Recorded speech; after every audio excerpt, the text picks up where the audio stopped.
देश में लोग अपनी कमाई का एक बड़ा हिस्सा दवाओं और इलाज पर खर्च करते हैं, क्योंकि जो डॉक्टर दवाएं लिखते हैं वह ब्रांडेड होती हैं।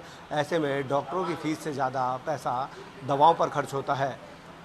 और ये दवाएं जो है डॉक्टर की क्लिनिक या हॉस्पिटल के पास जो संबंधित या चिन्हित दुकानें हैं वहीं मिलती हैं, और ऐसे में लोगों को दवाओं के लिए परेशान तो होना ही पड़ता है, साथ ही जेब भी ढीली करनी पड़ती है। इन्हीं तमाम बातों को देखते हुए एनएमसी यानी राष्ट्रीय चिकित्सा परिषद ने एक आदेश जारी किया है और डॉक्टरों से साफ तौर पर कहा है कि अब डॉक्टर जो है मरीजों को जेनरिक दवाएं लिखेंगे। जेनरिक दवाएं भी वह सामान्य कंपनियों की लिखेंगे जो आसानी से मार्केट में उपलब्ध हो सके। इस वक्त हम मौजूद हैं जबलपुर के एक हॉस्पिटल में, जहाँ आप देख सकते हैं कि बड़ी तादाद में जो यहाँ पर मरीज़ हैं इलाज कराने आते हैं, और यहाँ पर जो डॉक्टर हैं वह कहने पर तो जेनरिक दवाएं लिखते ही हैं, साथ ही ब्रांडेड दवाएं सबसे ज़्यादा लिखते हैं। और ऐसे में जो मरीज़ दूर दराज से इलाज कराने शहरों में आते हैं उन्हें अपनी कमाई का एक बड़ा हिस्सा इन दवाओं पर खर्च करना पड़ता है। इन तमाम बातों को ही देखते हुए जो एनएमसी है उसने आदेश डॉक्टरों को दिए हैं और नए नियम जारी करते हुए कहा है कि अब डॉक्टर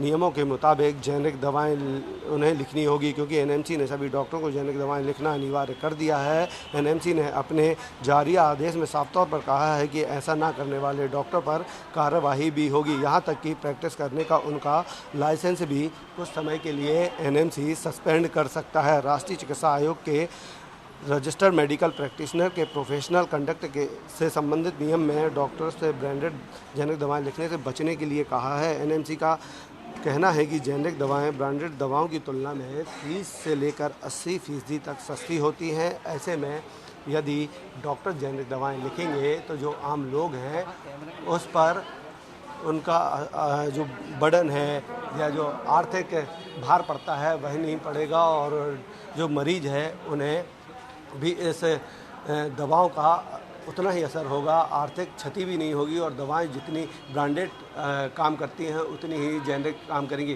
जेनरिक दवाइयों से ये है कि जो स्वास्थ्य का जो खर्च है, चिकित्सा का जो खर्च है वो काफ़ी कम हो जाएगा, और एक निम्न आय वाले व्यक्ति को भी अच्छे से अच्छे मेडिसिन खरीदने का जो है वो हिम्मत हो जाएगी उसकी।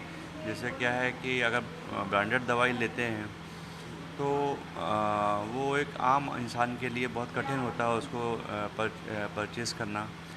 उसके बजाय यदि वो जेनरिक दवाई लेते हैं तो काफ़ी कम खर्च में उसका इलाज हो सकता है। देखिए क्या है, कोई भी दवा जो बनती है नाम भले ही हम जेनरिक लगे हैं, जो कंपनी बनाएगी वो अपना ब्रांड लिखती है और चीज़ तो वही है ना, खाली समझ का फेर है। अब ये है कि चूँकि ब्रांडेड कंपनियां हैं तो प्राइवेट चल रही हैं, और गवर्नमेंट में जो भी सप्लाईज हैं वो बाई नेम आ रही हैं, तो हम लोगों को तो यही वही लिखते हैं, जो बाई नेम ही लिखते हैं आजकल।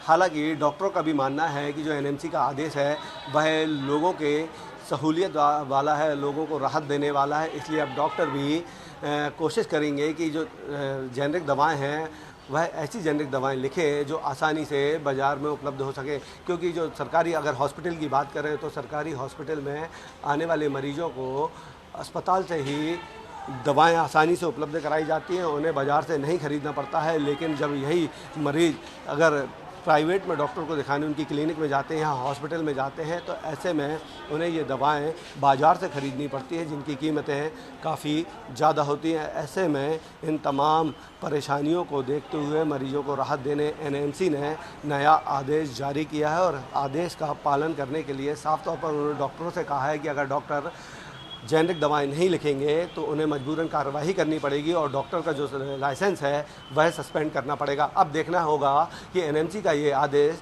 का पालन डॉक्टर कितना करते हैं और मरीजों को जेनरिक दवाएं कब तक लिखते हैं। कैमरामैन गणेश के साथ अभिषेक शर्मा, खबर विभाग, जबलपुर।